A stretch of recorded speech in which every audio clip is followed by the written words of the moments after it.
এটা হচ্ছে আমার নানুর বাড়ি। চারিদিকে কাক, মানে এই সন্ধ্যাবেলা হলে আসলে এখানে প্রচুর কাক থাকে। শুধু কাক না, এখানে আসলে আপনার পাখিও থাকে, বিভিন্ন রকম পাখি, কিন্তু কাকের আওয়াজটা বেশি হওয়ার কারণে কাকগুলা বেশি দেখা যায়। তো এখানে আসলে আমাদের অনেক স্মৃতি জড়িয়ে আছে এই জায়গাগুলোতে। এখন চারিদিকে তো বিল্ডিং হয়ে যাচ্ছে, তো আমরা আসলে এই যে পুকুর দেখতে পাচ্ছেন, ছোটোবেলায় আমরা কত গোসল করতাম এই পুকুরে।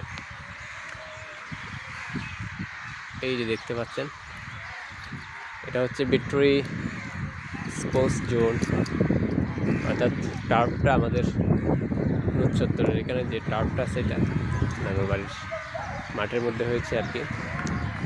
প্রচুর পরিমাণে কাক আর অন্যান্য পাখি, আসলে অন্যান্য পাখির আওয়াজ ছোটো হওয়ার কারণে পাখির আওয়াজগুলো আসে না, কিন্তু কাকের আওয়াজটাই বেশি আসে, দেখতে পাচ্ছেন এই যে গাছের আগার মধ্যে। আর কাক থাকে উপর সাইডে, পাখিগুলো থাকে ভিতরের সাইডে বেশিরভাগ। আমি পাখিগুলা মানে কিচিরমিচির আওয়াজ শুনতেছি, কিন্তু গাছের পাতার ভিতরে হওয়ার কারণে দেখতেছি না। দূর দূরান্ত থেকে সন্ধ্যাবেলা হলে এখানে সব পাখি কাক এসে জড়ো হবে, গাছপালার মধ্যে থাকবে।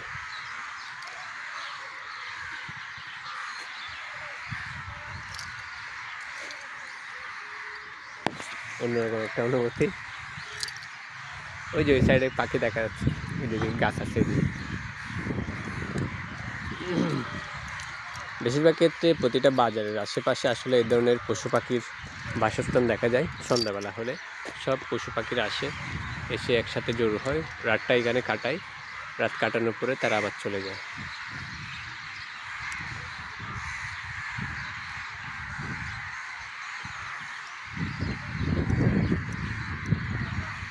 তো সবাই ভালো থাকবেন, সুস্থ থাকবেন, সুযোগ পেলে ঘোরাঘুরি করবেন, কাজের সাথে বন্ধুত্ব করবেন। ধন্যবাদ সবাইকে।